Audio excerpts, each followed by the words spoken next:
Welcome to the Compassion Fatigue Podcast. I'm your host, Jennifer Blau. You're listening to Session 22.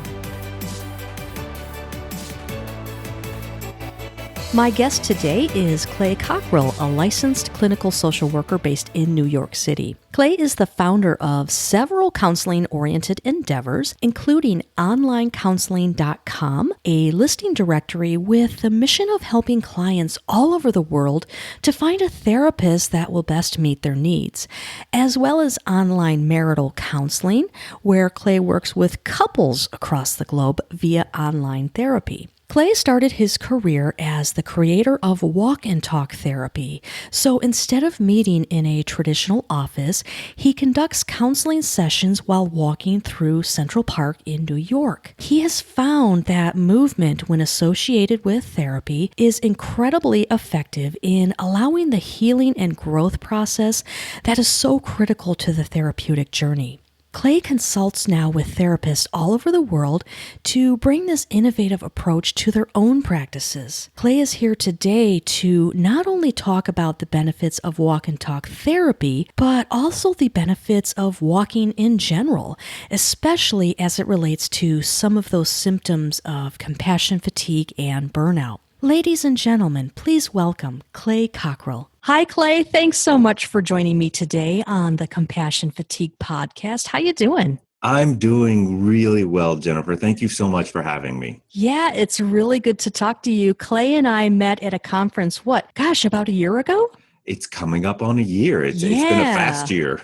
It has been a fast year. I was really interested in bringing Clay on the podcast because he has a very unique type of therapy that he offers and has not only influenced me, but he has an expertise in something that has really made a difference in my life. It's something very simple, yet it's really made a difference in my life as far as my moods and managing some of the negative moods that are so often associated with trying to protect animals, and that is the simple act of walking. So, Clay, we all know that exercise has physical health benefits, right? Mm-hmm. But can you talk more about the mental health benefits of walking? Absolutely. I just feel better when I'm outside, and I'm based here in Manhattan, and it can be a really frenetic pace. There's a lot of people, a lot of tourists, and somehow by just going into Central Park and taking a breath and breathing a little fresh air, I just feel better. And I've noticed that it's really been beneficial for my clients too, whether it's just casual walking, fresh air, and just changing your sights a little bit from all the concrete. Yeah, I've noticed that if I don't get in a walk, if it's raining or, if just time restraints, I don't get in a walk that day, I'm kind of cranky. Yeah. Me too. Me too. So besides crankiness, what type of symptoms or conditions do you think that walking really helps with? There's so many. I work with a lot of people suffering from depression and certainly anxiety. I kind of have a specialty with anxious people. New York has a lot of stress, and by going outside and absorbing some of the green and watching the squirrels play, it allows us to just relax a little bit. But anxiety and depression are probably my top issues that I deal with, but it really applies to everything from attention deficit to people having relationship problems.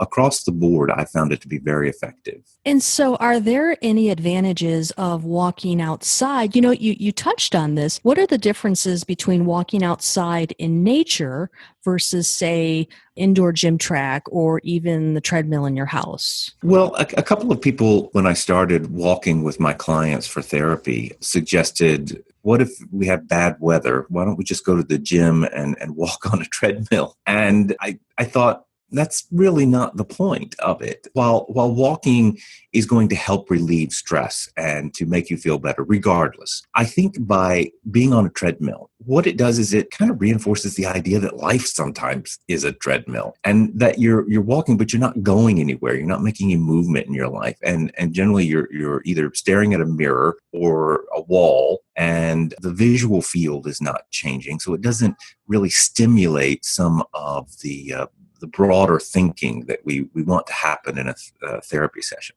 You know, it's so interesting that you say that, because I go to a gym several times a week, and I refuse to use the treadmill. I'm so anti treadmill, and I think you just nailed it. It's just this repetitive. You're not going anywhere, and usually there's like 75,000 TV screens, Oh my goodness. showing everything from Fox News, God help me, to some daily soap opera, and it makes my head want to pop off. So probably a little too much information. No, but that's a really good point, because televisions are everywhere now. When I'm getting my oil changed, or when I'm standing in line for the grocery, there's a television, and it's just constant distraction and constant numbing, instead of I'm going to absorb my surrounding and kind of participate in my surrounding, instead of just be an observer and be distracted from things. And you're right, the stuff, I've had to take a diet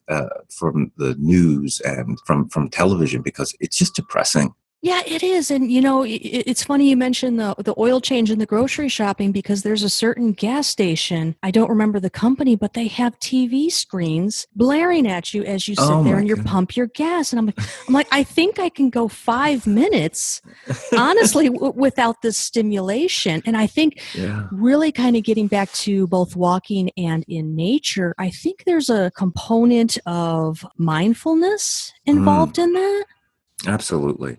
Absolutely. What I've noticed is when a client comes to me, let's say we're going to start the session, in general, there's a lot of hecticness and stress. And just as we begin, it's almost like, I don't have to do anything for the next 50 minutes, but to focus on me, to focus on the surrounding area and my thoughts, and to breathe fresh air.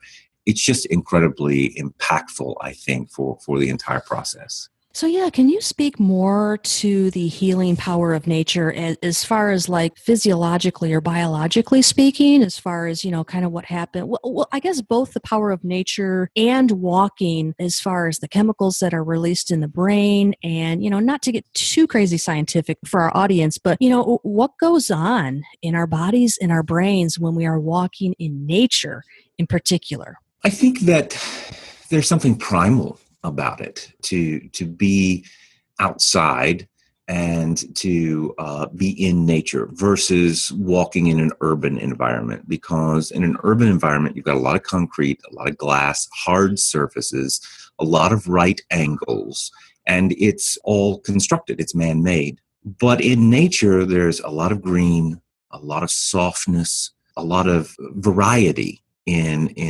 your visual field. So it stimulates the brain. And what I found is that the actual rhythm of walking is very calming. Just that one foot in front of the other, one foot in front of the other, and the movement, the wind in your face, you are smelling fresh air. You are seeing different people, the squirrels, the path, the grass, the trees. It's really sending a signal to the brain on a primal level of peace and completeness and connectedness to us as participants of the planet, and to get back to our roots. It's very calming. I think that the brain just immediately begins to take that breath of, I'm okay. And that it also puts us into context when we're in our own lives and our own little stresses. We're up in our head all the time. And when we go out into nature and begin to walk and relax just a bit, it puts us, sometimes we're a little smaller, and our problems are put into context, and maybe they're manageable and we can tackle them a little better. I love that. And I imagine not all of you are going to like when I say this, but I imagine that when you are walking, you want to disconnect, right? So you don't want to be walking and texting all the time. You don't want to be playing Pokemon Go all the time, or have your earbuds in all the time, right? Hmm. There are times you just want to walk and absorb everything around you, and be mindful Yeah. of the sights, the sounds, the smells. You could have a family of baby ducks walk across your path, and if you have your nose buried in your phone, you're missing out on that moment, right? Absolutely. We miss so much. And I like to think that I love technology. I love living in the time that we do.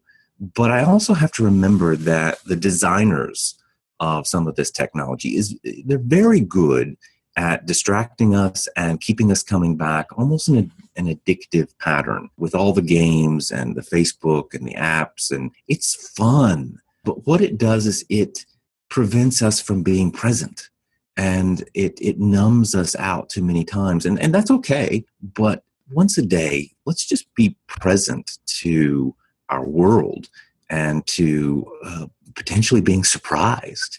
I'm always surprised by going into the park and what's changed. Right now it's springtime and flowers are just exploding. The migratory birds always stop off here on their way to somewhere, so it just makes me feel alive, really. Yeah, and you and I are very fortunate to live in states that experience the four seasons, right? So we can Right. really, gosh, take in all those beautiful changes. And there's vitamin D from the sun, and just, fresh air, so many benefits. So how often and for how long do you think people should aim for when starting a walking regimen?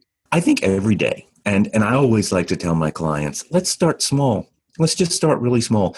From, maybe on your next trip to the mall or wherever, instead of getting the closest parking slot, take the furthest one. Maybe we'll start with 5 minutes. We'll start with 10 minutes. Just I'm going to walk around. And if you could get up to 30 minutes a day, just taking your lunchtime. I've got people that will pick up a wrap or something that they can carry and a bottle of water, and that's their lunch. And to be mindful while they eat has been really effective for them, and to savor the tastes and the visual that you're seeing and the sounds. But if we could do once a day, start out small and maybe build up to a 30-minute walk, it's just incredibly therapeutic. Yeah, research has actually shown that 30 minutes really is that sweet spot for really any type of healing, but especially depression, right? So they found that walking either in one long 30-minute stretch or even three like 10-minute chunks, right? Is like Absolutely. it's like a natural antidepressant. So, you could 10 minutes before you go to work, 10 minutes on your lunch break, 10 minutes when you get home or right before bed, whatever, you're going to accumulate that 30-minute sweet spot of that healing time. And basically what walking does is it releases those feel-good chemicals in the brain. So that's why it acts as a natural antidepressant, but it doesn't Yeah. make you fat. It's a wonderful indulgent practice, really. And instead of thinking of I have to, but I get to. You're not going to work up a sweat, but you're going to move your body. And you're exactly right. If you can't do 30 minutes all at once, break it up. It still has a wonderful impact. And I love these, what are they called? The Fitbits, where Ah, people yeah. begin to count their steps, and it becomes so inspiring of I've got to get my 5,000, my 10,000 steps Mm-hmm. in. And so they're going to take the stairs instead of take the elevator, and they're going to walk around the block a couple of times before they go to bed, just to get those. And it's just this kind of nice pat on the back of, look what I did today. It's Oh, it fun. feels great. Yeah. Yeah, it really does. It really does. And, for those of you with dogs, they're going to appreciate that 30-minute walk as well. Because really, this doesn't have, you don't have to be like out there power walking, right? No, no, no, no. Yeah. I mean, this is just, mild to moderate pace is Yeah. going to do it, right? Oh, every time I go, I've got a little dog, and every time I go get the leash, he just goes crazy with excitement. And here we Yeah. go, and the two of us going out, meeting the other dogs and the other dog parents, and we have a great time. Oh yeah, yeah, definitely. And so, addition to you're a therapist, and in addition Mhm, to traditional talk therapy, so people kind of have this vision of what talk therapy is. It's a therapist kind of sitting a couple feet away from you, staring at you, and in an office. You mhm. and I both offer a unique type of counseling, and that is in the form of walk-in talk therapy. So I know a lot of people are unfamiliar with this. It's Mhm. fairly new. Tell us a little bit more. First of all, what is walk and talk therapy, and what drew you to that modality? Well, walk and talk therapy is just like you would think any other therapy session. Whether you're cognitive behavioral or whatever, you're talking about issues. But instead of sitting in an office across from your client, you meet in a quiet area, park, beach, some trail somewhere, and you walk for the session. That's the only difference. And I've got therapists contacting me all the time saying, how do I do this? You just do You it. put on your shoes and you open the door. Absolutely. It's the simplest thing ever and incredibly effective. But to answer your question of how it all started, there's a little story that goes with this. That I had a client, he was a Wall Street guy, and he was having the hardest time coming up to my office, which is in Midtown. So, those unfamiliar with New York, it's kind of a small area, but it can take a long time to go from one spot to the next. So, he would get on the train. It would take him half hour, 45 minutes to come to me. We'd have the session. He'd have another half hour, 45 minutes to get back to his office. And he was always running late and he had to cancel. And it was by the time he got here, he was completely stressed. And I was having a hard time maintaining regular sessions. And I was mentioning this to my wife, not giving her details, but just talking about this guy. And she said, well, why don't you just go to him? And I did a bit of mansplaining. I'm sorry. Uh, I said, in my patronizing tone, I'm sure, I said, oh, honey, you can't do that. And she said, why? And I couldn't really explain why every argument that I came up with, there was a counter argument. I went, you know what? Why not? So I offered it to him and he said, great. And there was a park, a Battery Park right next to Wall Street. And I said, let's meet there. And it was one of those dynamic sessions I'd ever had. I'd been seeing this client for about 6 months and he wasn't making any change, any kind of movement in his issues. And he felt better after the end of it. I certainly felt better. And he began to address some things that he'd been reluctant to address. And the next time I saw him, he'd already made a lot of changes that he'd been hoping to make, and it confronted his boss and talked with his wife about certain things, and his entire mood was different and upbeat and excited and focused. And so I began offering it to some of my other clients, and bit by bit it started to take off. And it started out as not necessarily a gimmick, but just a way of doing things differently. But after seeing the changes in my clients and how focused they were and how the nature of the therapeutic session changed to something much more goal oriented and the outcome started improving, I really began to believe in it. And so I've offered it since then. And now a majority of my clients are walk and talk clients. We meet here at Central Park. And, some of the issues that I thought would be an issue, such as confidentiality, really, I mean, it's New York. Nobody's paying any attention. And so we make sure that we're not near anyone that could be hearing us. We make sure that there's parts of the park that are fairly isolated. There's not a lot of people around. And we just, have a walk and talk session. And I've found it to be just incredibly effective and effective for me as a professional, because at the end of the day, I feel more invigorated instead of sitting in a closed office all day long. My back was hurting at the end of it. Now I'm excited and I feel like I've done something with my day because I've spent it helping people, but just being outdoors. And so it's really helped me as a therapist to be more engaging, I think, with my clients. I have to agree with like everything you just said. So not only, do I feel the benefits when I've walked with my clients as well, versus just sitting in that kind of stale air in that chair for hours on end, I find that I'm much more effective. And I don't know about your experience, but the walk and talk clients that I've had, the healing process is like really sped up. Yes. I mean, I don't know if that's a coincidence or if it's really a testament to the power of walking, but all I can say is the therapy process really speeds up.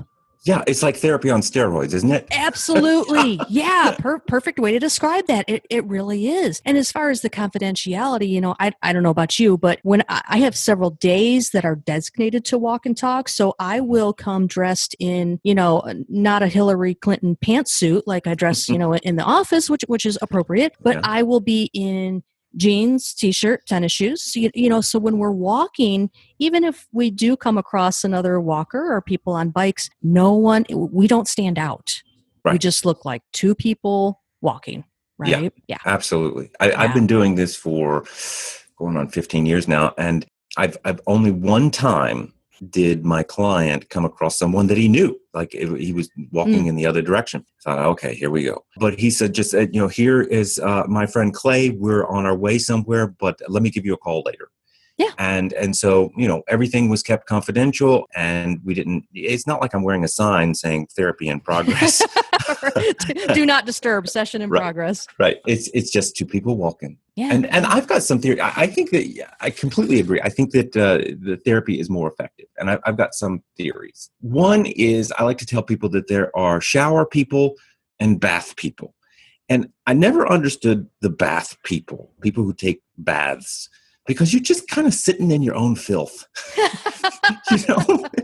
And that's fantastic. Sometimes I think that that's what sitting in an office in therapy is. You're just kind of sitting in the issue. You're not doing something, but by standing up and walking, it's a metaphor for moving forward with your life. Yeah. You're actually moving through it and doing something. And there's been times that the emotion comes, as that happens in therapy sometimes. And we just pull off to the side and grab a park bench and let it come and let the emotion happen. And just kind of knowing that sometimes in life we need a good cry, or we need to let out some of our emotions, and nobody's really paying that much attention. And to let it happen, it's okay. It's healthy. It's part of being human. And dry our tears and get up and keep walking. And the other things is that I think that eye contact can be difficult, especially for men. And in a walking session, we're both looking forward. We glance to the side every once in a while and make eye contact. But by looking forward, it opens up the mind to begin thinking in different ways. And you're not worried so much about judgment or making a connection. You're really allowing your mind to have a free association and begin to think about some of the emotions and the issues that are coming up. So I've found that to be a big part of it. And I've also found that the fact that we are walking together in rhythm creates a wonderful rapport. We have the same gait and pace, and it creates this, we're in this together. There's so many, these are just off the top of my head. There's so many advantages to walking with your clients that it's hard to find anything that, is a downside to it, except for rain. Yeah. And really, you're right. It's just the tip of the iceberg. Those things that you mentioned. There are no words to express how much I love, clearly, walk and talk therapy. And for a lot of my clients, I invite them to, if you have a dog, because a lot of people feel more comfortable, especially in the first stages of therapy. They don't know me, and a lot of people, especially those with high anxiety, they have especially my clientele, they get a lot of support from their animals. And so I say, bring your leash dog. And what's so interesting is people will start off bringing their dog for support. After a few sessions, they don't even need the animal there anymore. Yeah, absolutely. I love when they bring their animal, because I get to see a little part of them. Their best friend. And I'm the only therapist that always has poopy bags in my back pocket, and we go right at it. And I love seeing how they interact with their animal and the love and caring that the animal gives to them. And they just feel so much more comfortable and confident in the session. And of course, they get to see me interact, and I love animals. So there's that kind of bonding that they kind of get to bring a family member that is going to make them feel better in what, arguably is a awkward and contrived relationship at the beginning.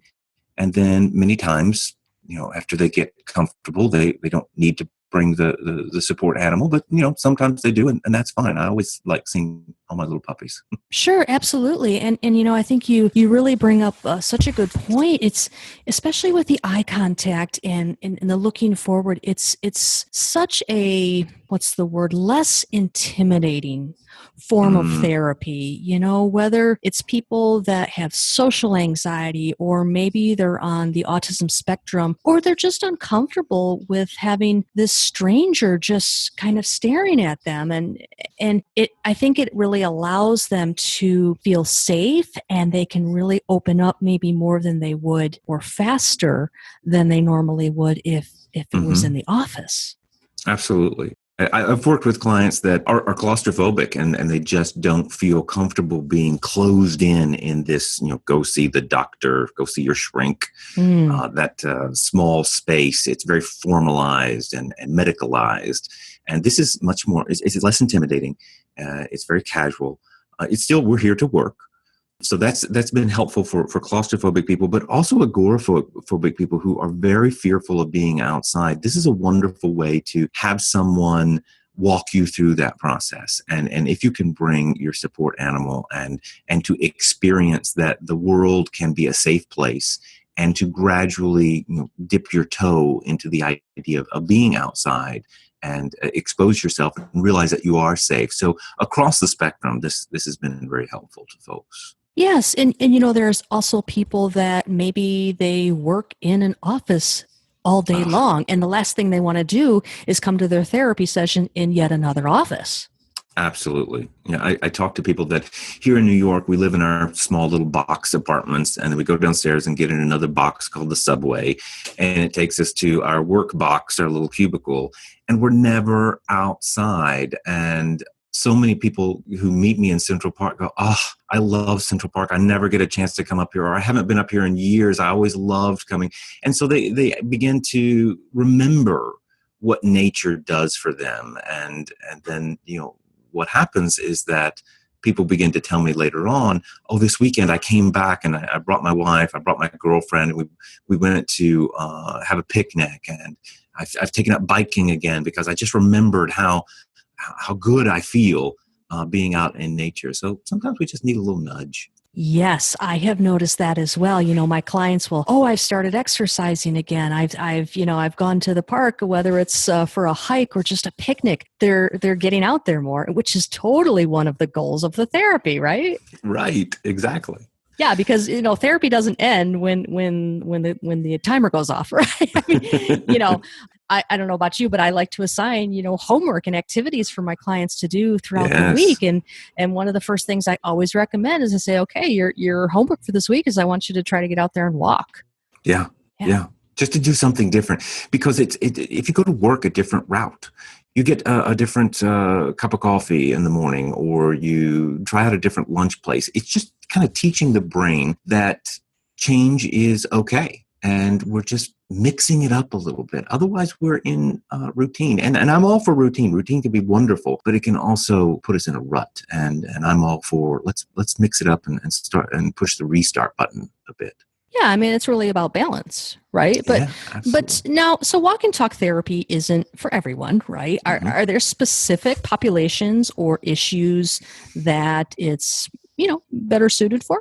Well, I had a preconceived notion that this was not going to be good for folks with attention deficit disorder. I just thought that it's going to be too much stimulus and they're not going to do well. And it's the exact opposite. My ADHD people are able to lock in and focus and really participate on a better level than being in the office. I think the office, their minds just kind of wander and what have you, and they can't stay on task. But something about walking and that rhythm and moving their body, they're able to actually do better with walk and talk therapy. What and I personally do not work with access to personality disorders, borderline personality disorder and narcissism. I'm just not a specialist with that.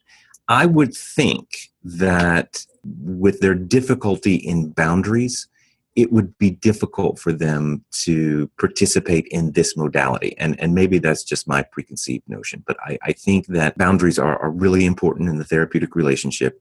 And because this looks a little different, you're not going to the doctor's office. It can look like I'm meeting with my friend to go out in the park. And that's not what this is. I think that people that don't have any difficulty with boundaries, they're comfortable and they get what this is. But someone who might be compromised may have some difficulty with that. But again, it's a clientele and a population that I don't work with. And I would just like to add that I think it's very beneficial, and I'd like to hear your opinion on this, for trauma. So correct me if I'm wrong, but wasn't EMDR, which for the listeners is a type of, it's a therapy intervention for trauma. So wasn't EMDR basically founded by Francine Shapiro walking?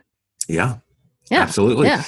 I think the story goes is that she was watching some squirrels or some birds or something and noticed that her eye movement while she was watching this and walking relieved some of the trauma issues and the stress. And she began to explore that and connecting it neurologically and developed EMDR. So yeah, that's a really good point. I work with trauma patients all the time and I've seen massive improvement in them with this modality. Right. And also with complex trauma, again, for our listeners, this is a type of trauma that basically, it's almost like a chronic trauma. There's like a long kind of history of trauma in the client's lives. So what we know about working with complex trauma is anything rhythmic, right? So it can be jumping on a trampoline, playing the drums, and walking. So the brain heals trauma through rhythm.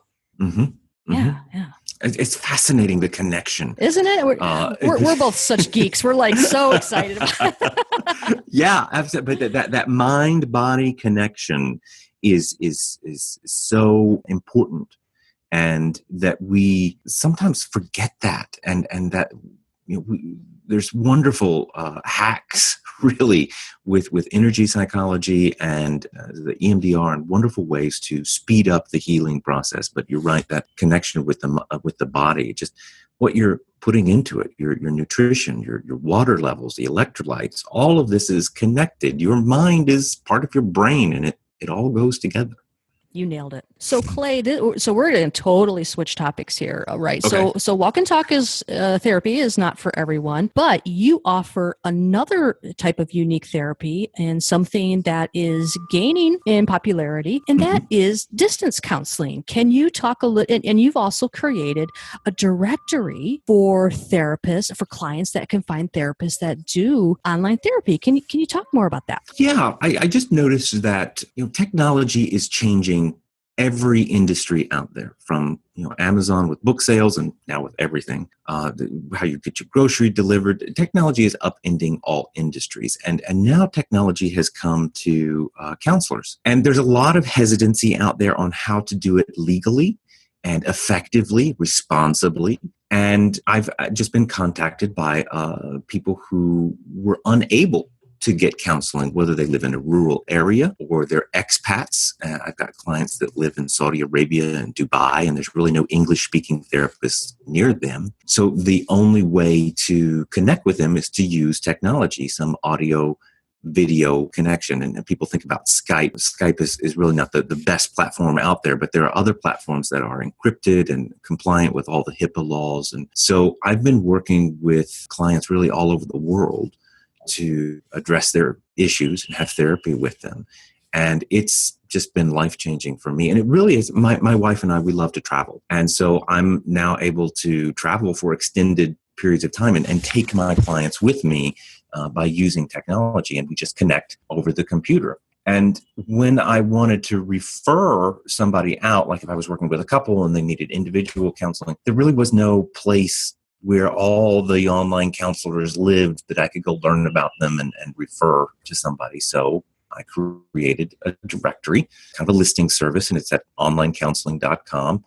And it's where therapists can list their practice and talk about their specialties and what clientele and population they work with. And people can go on there and search for a therapist that works over a distance, and they'll find someone that is licensed in their area and who is, we verify all the education and credentialing. So you're going to find somebody that's going to be able to meet your needs. But I find it incredibly convenient and effective. And for a lot of people, this is really the only way they can get counseling. And so throughout my career, it's always been about making it as convenient as possible. And so this is just one of those ways that meets that goal. Yeah, it's just another way that you are thinking outside the box. And Clay, I really consider you one of the pioneers in doing this kind of taking therapy kind of off the couch and into nature, or kind of bringing the therapy to the client via the internet, right? Yeah. And so I imagine, clients with social anxiety, or maybe that have disabilities and like you said, cannot get to counseling, or they live 2 hours away from the nearest major city, right? So this really opens the door for those people as well. Absolutely. And I think that there is some reluctance within our field about going online and using technology. And there should be, because it's a tool that you need to know how to use, and you need to make sure that you are licensed and that you're doing it correctly. And so a big part of what we do at the directory is we educate therapists on how to do this effectively, responsibly, legally, and to maintain their license. And I think that we have always seen therapy has to be this way. It has to be in an office with a couch or 2 chairs, and that's just the way it's always been. But what that does is that really alienates a lot of people who either social anxiety or their location or their language or what have you, they're not going to be able to access services. And ethically, I can't say, I'm sorry that because you can't do it the way I want you to do it, participate in therapy, you just don't get help. And I can't do that. It just goes against my conscience. So it's about figuring out how do we make this accessible to people who need it. Yeah, it's not about us. It's about our clients. Yeah, absolutely. So Clay, how can people learn more about you and your practice and your directory?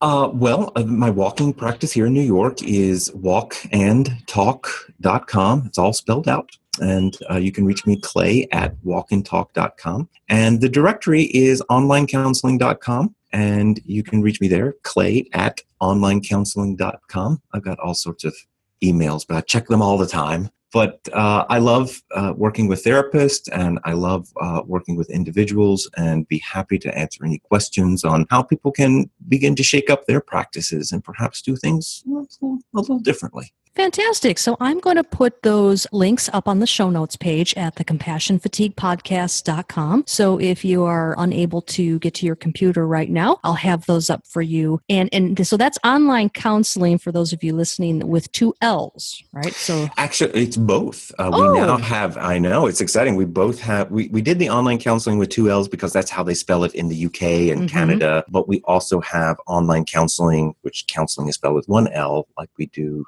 in the US. So you can reach me both ways. Wonderful. So those of you listening here and abroad, you now have some extra resources. So Clay, thanks so much for joining me today. This has just been fascinating, and I get so excited about talking about this. Absolutely, Jennifer. It is a pleasure. Thank you so much for having me. Oh, have a great day, Clay. You too. Take care.